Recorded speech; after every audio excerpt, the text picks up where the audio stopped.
오늘 읽은 이제 이사야 66장은 이사야의 결론부라 할 수 있는데, 우리가 지난 여름 시작 전쯤부터 이제 이사야 40장부터 해서 새벽 기도 때 이제 살펴보고 중간중간에 중요한 장들은 또 주일 설교 시간에, 주일 예배 시간에도 살펴보았습니다.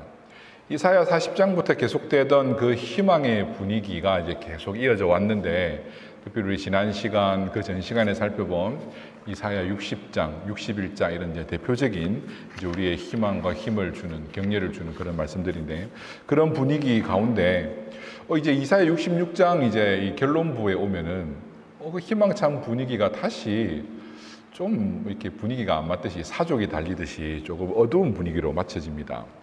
그래서 과거의 유대인들은 이제 회당에 모여서 이 성경을 읽을 때에 이 이사야 부분을 읽다가 이제 이 66장을 읽고는 이 희망찬 분위기로 읽다가 끝에 뭔가 조금 이제 좀 부담스러운 분위기가 어두운 이런 분위기에서 이제 맞춰지는 66장을 읽고는 다시 그 앞장 65장을 읽고 이사야 통독을 마쳤다고 그래요.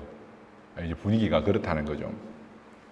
이사야 66장은 다소 어두운 분위기로 마치고 있습니다. 그래서 마치 우리가 이 이사야 66장을 65장 앞으로 다시 바꾸고 65장을 마지막에 읽는 게 좀 더 좋을 것 같은 그런 충동이 생길 정도로 그렇습니다. 그런데 여러분, 그렇지 않습니다. 이사야 66장의 마지막 결론부의 말씀은 우리에게 이루어지도록 주신 말씀이 아니라 단지 우리에게 경고의 말씀으로 주시는 것이죠. 우리가 들어야 할 말씀이면 틀림이 없습니다. 우리가 들어야 할 경고입니다. 하지만 오늘 이 말씀을 우리가 두려워할 필요는 없는 것이죠. 왜냐하면 우리는 이러한 길을 걸어가지 않을 것이고 하나님께서 택하신 아름다운 교회의 편에 설 것이기 때문입니다. 그래서 오히려 이제 이 마지막 결론의 말씀을 두려워한다기보다 오히려 이 경고의 말씀을 삼아서 우리가 날마다 하나님 앞에서 바르게 걸어갈 수 있는 그런 말씀이 될 수 있습니다. 여러분, 하나님은 교회를 기뻐하십니다. 그래서 교회에 기쁨을 채워주십니다. 우리의 현실 교회를 볼 때에 교회가 마냥 기쁜 것은 아닙니다. 그렇지 않나요? 현실 교회의 연약함은 우리의 마음을 답답하게 하기도 하고 슬프게 할 수도 있습니다. 그럼에도 여러분, 우리가 기억해야 할 것은 하나님은 마지막 때에 이 교회를 택하셨다는 것입니다. 그래서 하나님이 택하신 교회에 하나님이 기뻐하시는 그 기쁨을, 그 성도들에게 기쁨을 주셨습니다. 이사야 66장의 결론부는 이 두 가지 결론을 두고 이제 고심하고 있는 모습인데요. 마치 이제 드라마 작가가 두 가지 마지막 결론을 써놓은 거예요. 주인공을 죽일 것인가, 살릴 것인가. 그죠? 해피엔딩을 좋아하는 사람도 있고 새드 엔딩을 좋아하는 사람도 있지 않습니까? 그죠?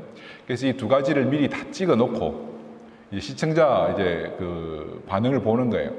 그래서 해피엔딩을 좋아하는 사람이 많은지 새드 엔딩을 좋아하는 사람이 많은지, 뭐 이전에 있을 수도 없는 일이지만 요즘은 자주 그러지 않습니까? 그죠? 시청자 게시판이 있어가지고 우리 주인공 누구 좀 죽이지 말아주세요. 막 이렇게 막 댓글이 막 달리고 이런단 말이죠.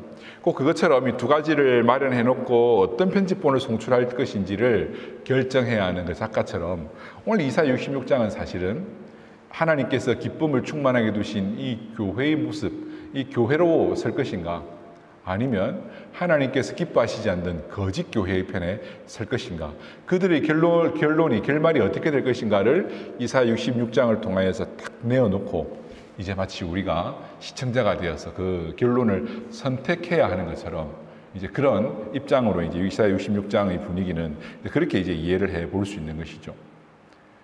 하나님의 진노를 받을 거짓 교회와 하나님께서 기뻐하셔서 하나님의 기쁨이 충만케 될 참교회 가운데 오늘 우리는 어디로 설 것인가?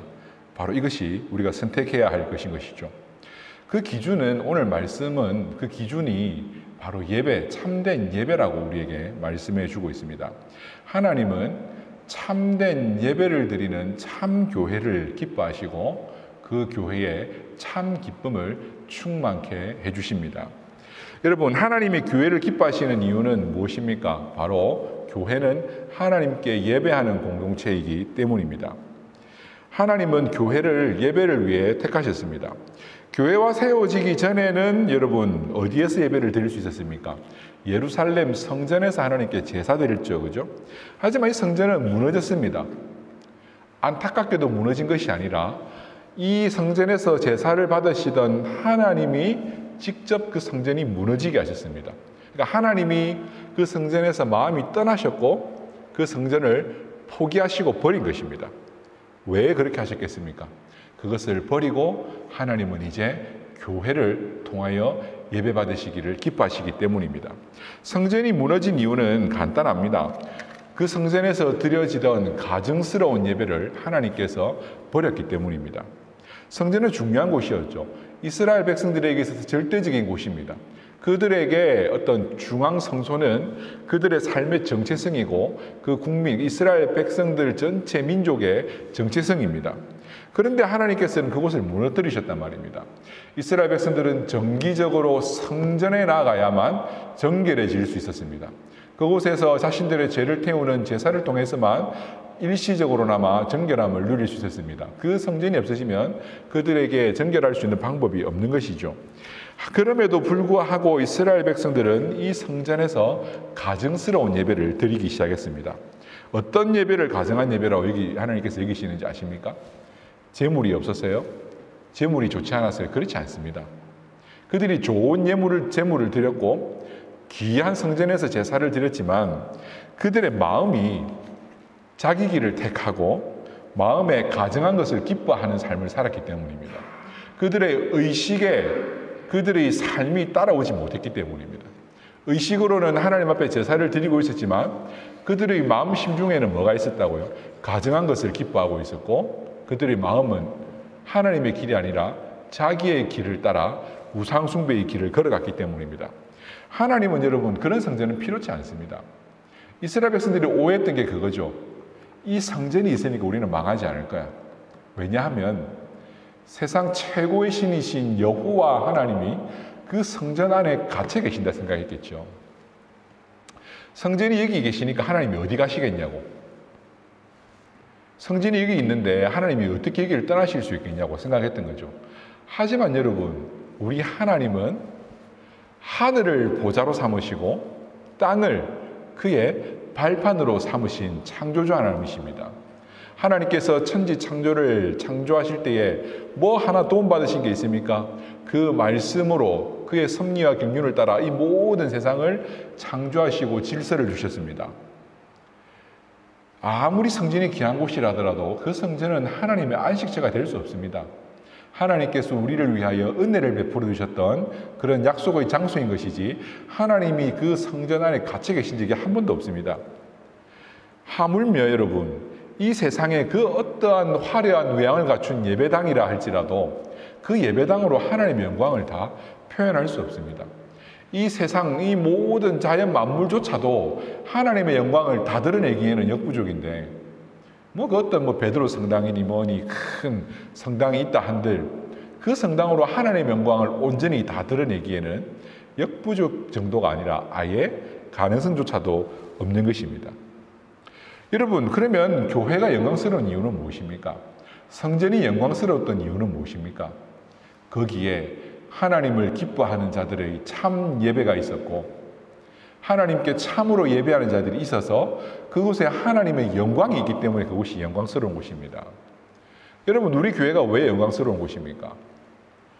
여기가 영광스러운 이유는 우리가 하나님 앞에 참 예배를 드릴 때라야 하나님께서 우리를 통하여 영광 받으시고 우리를 영광스럽게 해주시는 것입니다.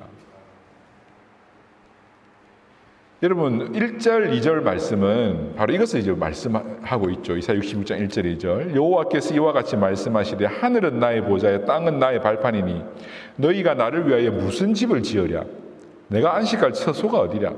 나 여호와가 말하노라. 내 손이 이 모든 것을 지었으므로 그들이 생겼느니라. 무릇 마음이 가난하고 심령에 통회하며 내 말을 듣고 떠는 자, 그 사람은 내가 돌보려니와. 그 이후부터는 소를 잡아도 그게 살인 것 같고 너희가 아무리 좋은 예물을 드려도 돼지를 잡는 것과 똑같은 가증한 일이다. 우리 마음이 떠났을 때는 그렇다라고 이제 말씀을 하고 계신 것이죠. 이 1, 2절 말씀은 여러분 순교자 스데반이 유대인들에게 신문을 받고 이제 순교하기 전 마지막에 그들을 향하여 변론하면서 이 구절을 인용해요. 이사야 66장 1절 2절을. 스데반이 유대인들에게 잡히고 박해받고 순교한 이유가 무엇입니까? 그가 예수의 이름을 전한다는 것입니다. 예수 이름을 전하지 말라는 겁니다. 왜? 그는 신성 모독한 자고 성전을 모독한 자고 이단이라는 거죠. 하나님께서 기뻐하시지 않는 이단이라는 거죠. 그러자 스데반의 변론은 무엇이었습니까? 너희가 구약 성경을 아냐?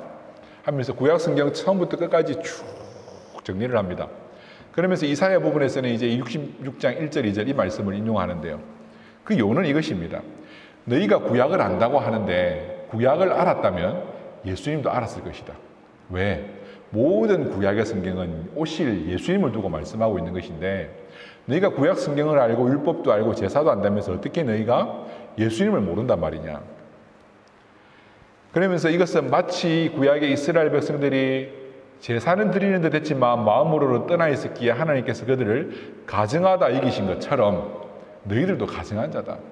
너희가 구약도 모르고 예수님도 모르든지 구약도 알고 예수님을 알든지 이 둘 중에 하나지 구약은 아는데 예수님을 모른다. 이건 너희 거짓말이다. 라는 것이 스데반의 마지막 변론이었어요. 그때 스데반은 이 이사야 66장 1절 2절을 인용하였던 것이죠. 그들의 잘못된 예배, 그들에게 성전이 있지만 그것이 얼마나 가증스러운 것이 될 수 있는지, 예수 그리스도가 없으면 그 예배가 얼마나 무의미한 것이 될 수 있는지를 고발하는 것입니다.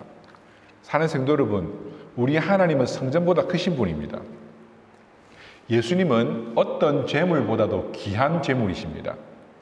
성전의 영광보다 크신 하나님, 어떤 가증스러운 재물로도 우리의 죄를 씻길 수 없지만 예수님은 우리의 죄를 씻을 수 있는 재물입니다.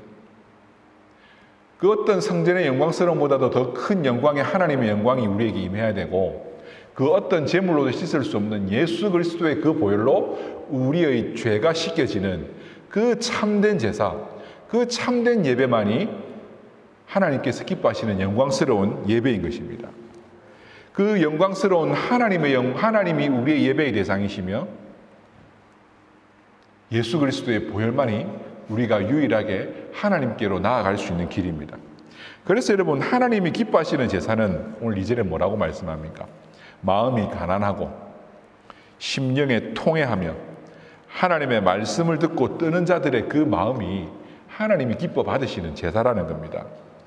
하나님은 참 예배가 없는 그 돌로 지은 성전을 허물어 버렸습니다. 삼성전이신 예수 그리스도를 통해서 이제는 마음이 상하고 마음에 통회하는 자들의 예배를 기뻐 받으십니다.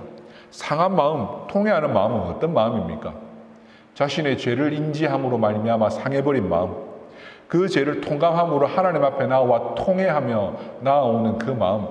그래서 하나님 앞에 나아갈 때에 우리를 위하여 죽으신 예수 그리스도를 붙들고 그 보혈만으로, 그 예수님의 그 은혜만으로 우리가 다시 하나님 앞에 나아갈 수 있음을 알고 그 상한 마음, 통회하는 그 마음, 하나님 앞에서 가난해진 그 마음을 붙들고 나아오는 그 사람들의 마음이 하나님께서 기뻐 받으시는 예물이라는 겁니다.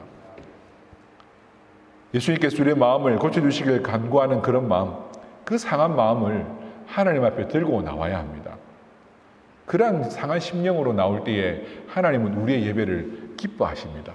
그런 예배가 있는 것이 바로 교회인 것입니다. 죄 용서함 받은 자들이 여전히 남아있는 그 죄로 인하여서 하나님 앞에 마음 아파하고 또 한 주간 실패하고 또 넘어졌지만 또 예수님 앞에 나와 싸매어 주시기를 바라고 염치 없지만 또 은혜를 구하고 그렇게 하나님 앞에서 상한 마음으로 나와 예배하는 자들이 있는 곳이 바로 하나님께서 세우신 이 교회 아닙니까? 그래서 하나님께서는 이 교회를 기뻐하시는 것입니다. 교회는 상한 마음으로 예배하는 자들이 있는 곳입니다. 매주마다 성령이 우리와 함께 하시며 말씀으로 우리의 상한 마음 가운데 위로하시고 때로는 책망하시고 때로는 우리를 싸매어 주시고 우리에게 통회하는 마음을 불러일으키십니다. 그래서 오직 진리와 성령 안에서 드리는 참 예배만이 하나님께서 기뻐하시는 것이죠. 너희는 이 산에서도 말고 저 산에서도 말고 오직 신령과 진리로 예배할지라. 이것이 예수님의 말씀 아닙니까? 그래서 여러분, 하나님은 교회를 기뻐하시는데, 왜냐하면 교회는 하나님 앞에 상한 마음으로 예배하는 자들이 모이는 곳이기 때문입니다. 그래서 하나님은 기뻐하시는 이 교회에 하나님의 기쁨으로 충만케 해주십니다.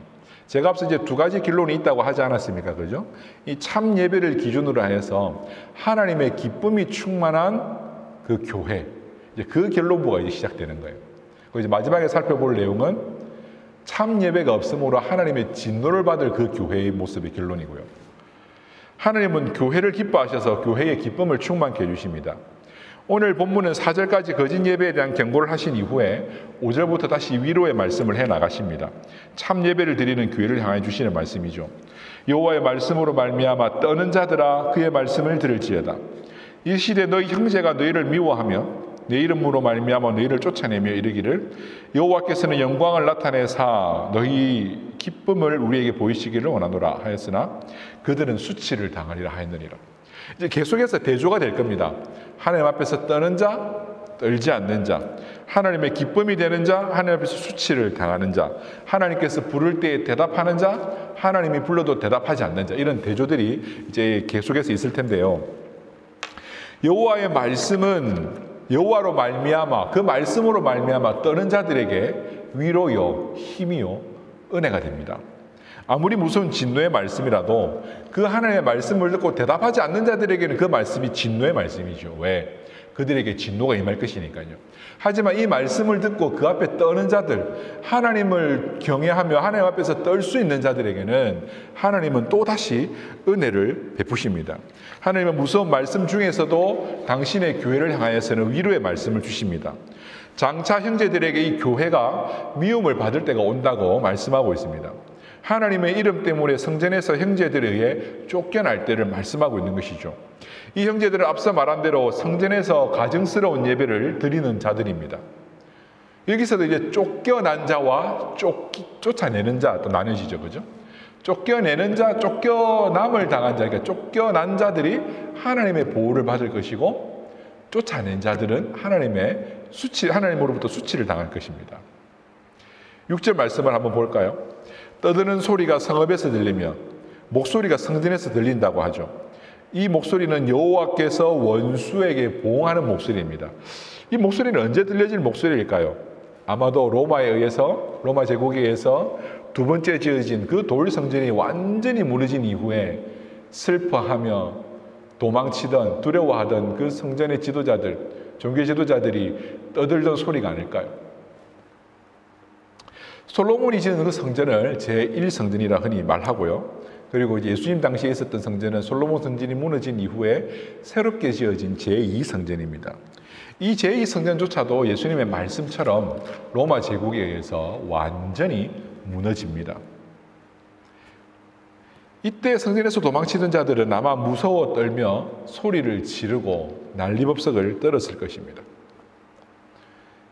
자기 마음에 드는 대로, 자기 마음에 원하는 대로 예배드리는 그 거짓 예배가 있던 그들은 참 예배를 드리는 참 형제를 쫓아내었습니다. 그 결과로 결국 그들은 하나님으로부터 버림을 받았던 것이죠. 요한복음 18장 35절은 빌라도가 이제 예수님께 했던 말인데 이런 말을 합니다. 내 나라 사람들이 너를 내게 넘겨주었다. 형제로부터 버림받은 거죠. 내 나라 사람들이 너를 내게 넘겨주었다.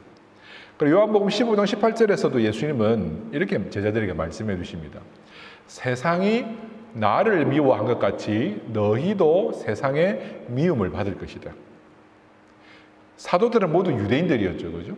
그들은 다 유대인들로부터 회당에서 축출당하였고 박해받았고 쫓겨다녔습니다. 하나님은 여러분 거짓 교회는 심판하시고 참 교회를 세우십니다. 참 교회를 통해서 하나님의 기쁨이 가득하게 하십니다. 비록 형제들로부터 쫓겨난 그들이지만 하나님은 쫓겨난 그들을 택하시고 그들에게 기쁨을 주시고 그들을 통해서 하나님의 놀라운 그 사역들이, 열매들이 나타나게 한 것입니다. 하나님은 하나님의 말씀에 따른 참 예배자를 구원하시고 그들을 교회로 세우시고 그들에게 기쁨을 주시는 것이죠. 성전을 대신해 주의 교회를 세우셨는데 7절부터는 하나님께서 그 교회를 어떻게 대우해 나가실지를 말씀하시고 있습니다. 이제 여인의 출산과 이제 출산으로 이제 비유를 하고 있는데요. 7절부터 보시면 시온은 진통을 하기 전에 해산하고 고통도 낫기 전에 나말을 낳는다고 7절, 8절, 9절에 계속 말씀하고 있죠. 그죠? 여인이 이제 해산의 고통이 시작이 됩니다. 그죠? 신호가 옵니다. 저는 그 신호를 겪어보지 못했는데, 늘 이제 배에 아기를 한 명 안고 있는데 아직 출산을 하지를 못해가지고, 뭔지 아시죠? 근데 이제 여인들은 그 출산의 때가 되면 그 신호가 오지 않습니까? 그죠? 근데 그 해산의 고통이 10시간, 열 몇 시간 계속되는데 애가 안 태어나면 어떻게 되겠습니까? 애도 죽고 엄마도 죽고 정말 위험한 상황이 되는 것이죠. 여인이 해산할 힘과 기력을 잃어버리게 되면 애나 엄마나 모두 위험합니다. 그래서 이제 그 제왕절개 수술을 하지 않습니까? 그죠? 하나님께서 교회에게 복을 주시는데 어떤 복을 주십니까? 해산하고 이제 고통도 당하기 전에, 그죠? 그러니까 뭐 고통 얼마 없이 그냥 신호 오자마자 힘 한번 확 줬더니 애가 태어난다는 거죠. 이런 복을 주신다는 겁니다. 교회는 여러분 실로 이와 같이 태동했습니다. 교회가 예루살렘 성전으로부터 축출당하고 이단자처럼 여겨졌지만 하나님은 여러분 오순절 성령 사건을 통해서 한순간에 교회가 기하급수적으로 확 부흥을 경험하게 하셨습니다. 오순절 성령 사건 이후에 베드로가 설교했더니 하루에 3,000명이 회개하고요. 가는 곳곳마다 교회들이 세워지고요. 놀라운 선교의 역사가 일어나게 하셨습니다. 이방인들이 예수 믿고 돌아오게 하고 누구를 통해서요? 쫓겨난 자들을 통해서, 이 교회를 통해서, 참 예배하는 자들을 통해서 말입니다. 핍박자인 사울은 다시 예수 그리스도 때문에 핍박받는 자가 되어 온 열방의 교회를 세웠습니다. 하나님은 이렇게 세워진 교회에 당신의 기쁨을 주시고 이제 젖을 먹이신다고 합니다.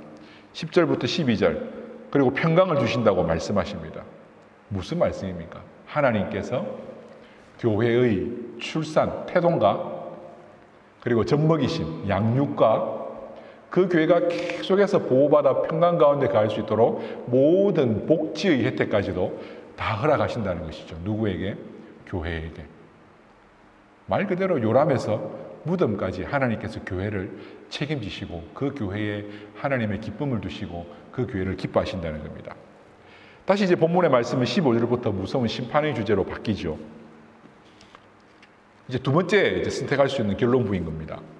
여호와 하나님의 무서운 불심판에 죽는 자가 많을 것입니다.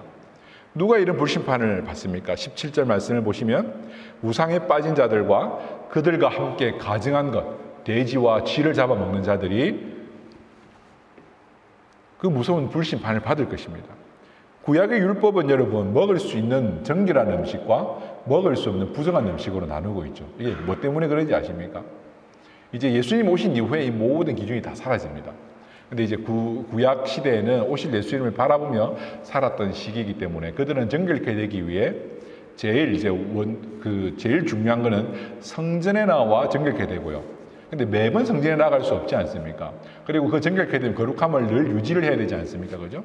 그래서 계속해서 정결함을 유지할 수 있기 위해서는 하나님께서 거룩하다고 정해놓으신 것을 늘 가까이 해야 됩니다. 그 대표적인 것이 하나님의 말씀 율법이고요. 율법을 늘 엎조려야 됩니다. 그리고 하나님께서 정하다 하신 것만 늘 먹고 삶에서도 늘 구별하여서 하나님께서 정결하다 하신 것만 먹고 살아야 되는 거죠. 그러면 정결해집니다. 그럼 반대로 하나님께서 부정하다 정해놓은 삶의 방식만 계속 택하며 살면 어떻게 되겠습니까? 조금씩 계속 부정해지는 거죠. 마치 우리들의 경건생활과 같습니다. 말씀을 늘 가까이 하면 정결해지는 거고 말씀을 멀리하면 늘 부정해지는 겁니다. 그래서 하나님은 먹을 수 있는 것과 먹을 수 없는 것을 구약율법에는 정해놓으셨습니다. 그런데 이스라엘은 이방인들이 먹었던 그 부정한 것을 먹었고 그것을 먹기 위해 그 우상제단에 함께 제사 드리는 데 참여했던 것입니다. 하나님은 이런 자들이 다 망한다는 것입니다. 참 예배를 드리지 않고 거짓 예배를 이삼다가 결국에는 우상 숭배에 빠지고 그들의 삶은 마지막에 망한다는 것이죠. 이사야의 마지막 경고는 교회를 향하여 주시는 말씀이 아니라 벌 받아야 할 자들에게 주시는 여호와 하나님의 무서운 경고의 말씀입니다. 그럼에도 오늘 우리 교회를 향하여서도 경고의 말씀이 될 수 있습니다. 이건 우리가 또다시 무서워하고 벌벌 떨라는 말씀이 아니라 오늘 우리가 받은 이 복이 얼마나 귀한 것인지, 비록 우리가 쫓겨난 자처럼 보여진다 할지라도 하나님께서 우리에게 걸고 계시는 그 기대와 기쁨이 얼마나 큰 것인지, 그 장래의 소망이, 희망이 얼마나 귀한 것인지 기억하고, 가정한 자들이 받게 될 벌이 무엇인지 기억하고 살라는 것입니다. 하나님은 온 열방 가운데서 거룩한 자들을 불러 모아 교회로 세우셨습니다. 20절과 21절에 이렇게 말씀합니다. 이 중에서 마치 과거 제사장과 레위인들이 제사를 수종 들었듯이 이 새 백성을 제사장과 레위인으로 세워서 계속 예배를 드리게 할 것이라는 겁니다. 성전이 무너지지만 새로운 레위인, 새로운 제사장들을 세워서 교회를 통해서 계속 예배를 드리게 하시겠다는 겁니다. 내가 지을 새 하늘과 새 땅이 항상 있는 것 같이 교회가 항상 승리할 것이랍니다. 매월 초 하루와 매 안식일에 예배할 것이다. 마지막 24절에 이렇게 말씀하고 있죠. 하지만 가증한 자들의 시체를 볼 것이다. 하나님의 무서운 심판은 벌레도 죽지 않는 곳에서 불이 영원히 꺼지지 않을 것이다. 벌레도 타 죽지 않는 그곳에 불이 꺼지지 않는 곳이 여호와 하나님의 무서운 심판이라는 겁니다. 누가 거기에 간다는 겁니까? 가증스러운 예배에 참여하고 우상 숭배하는 자들이 말입니다. 하지만 하나님 앞에서 매월 초하루와 매 안식일에 예배하며 새로운 제사장으로, 새로운 레위 자손으로 여호와 하나님을 섬기며 살아갈 그 교회는 어떻게 하신다고요? 하나님께서 새 하늘과 새 땅 가운데서 영원히 지키시겠다는 겁니다. 여러분, 요한계시록 말씀하고 좀 비슷하지 않습니까? 그죠? 요한계시록에 바로 이런 말씀들이 성취되는 거예요. 그래서 요한계시록의 중요한 주제가 뭔지 아세요? 예배거든요. 새 하늘과 새 땅에서 살아갈 새 백성들이 새 노래로 여호와께 노래하는 그것이 바로 완전한 구원인 것입니다. 하늘의 보좌에 둘러싼 24장로들과 수많은 천사들이 여호와 하나님 앞에서 거룩하다 거룩하다 거룩하다 노래하며 참 예배로, 완전한 예배로 서는 그때가 바로 구원이 완성될 그때인 것이죠. 요한계시록은 바로 이거 말씀하고 있는 거예요. 하지만 하나님의 구원에 들지 못하는 가증한 자들은 어떻게 된다고요? 무서운 심판에 들어가게 되는데, 그곳은 벌레 한 마리도 죽지 않는 영원한 고통이 존재하는 곳인 겁니다. 사랑하는 성도 여러분, 교회는 하나님의 기쁨입니다. 우리는 교회로 부름을 받았음을 감사해야 합니다. 왜냐하면 하나님께서 우리에게 교회를 통하여 기쁨을 주시기 때문입니다. 이를 위해 우리는 상하고 통회하는 마음으로 날마다 하나님께 예배드려야 합니다. 오늘 우리가 매주일 예배에 참석하는 이 주일은 새 절기요, 새 안식일인 겁니다. 하나님은 교회를 통하여서 순산케 하시고 교회가 안전하게 매일마다 생명을 탄생케 하십니다. 이 역사가 선교의 역사인 거죠. 오늘 말씀에도 나오는 것처럼 이 수많은 이방인들이 여호와 하나님 앞에 나와 예배하고 유대인들의 형제들에 쫓겨났던 그들에 불과했던 그 교회가 이제는 이 교회가 계속해서 순산하여서 수많은 자녀들을 거느리는 큰 교회로, 세계적인 교회로, 우주적인 교회로 성장하게 된 것이죠. 그리고 하나님은 그 교회를 젖먹이셔서 오늘날까지 지키셨습니다. 교회가 늘 언제나 어려움이 있었고 핍박이 있었고 박해가 있었지만 하나님은 교회를 지켜주신 것입니다. 그리고 교회에 필요한 모든 축복과 성도들을 향한 하나님의 은혜를 날마다 베풀어 주시는 것이죠. 그냥 알아서 먹고 살라는 것이 아니라 우리에게 필요한 복지 혜택을 오늘도 교회를 통하여서 우리에게 베풀어 주시고 있는 것입니다. 우리의 요람부터 우리의 무덤까지, 아니 그 이후에 천국의 삶까지 지키시는 하나님의 은혜가 오늘 우리 교회를 통하여서 우리는 발견할 수 있는 것입니다. 하나님은 오늘 우리를 택하셨습니다. 그리고 우리를 통해 예배 받으시기를 기뻐하십니다. 이것 자체가 놀라운 은혜인 것이죠. 우리가 무엇이 간데 하나님께서 우리 예배를 기뻐하신다는 말입니까? 우리가 지키는 매주일 이 새 안식일, 이 새 절기를 하나님은 기뻐하십니다. 그래서 여러분, 매주일 주께 나와 하나님께서 주시는 그 새 젖을 먹고 양육 받으시고 은혜를 받으시고 날마다 하나님 주시는 그 은혜와 축복 가운데 살아가실 수 있는 우리 귀한 성도님들 되시기를 바랍니다. 교회를 포기하지 않으시는 하나님은 오늘 우리 성도님들을 한 사람도 포기하지 않으시고 천국의 그날까지 여러분들을 붙들고 지켜주실 것입니다.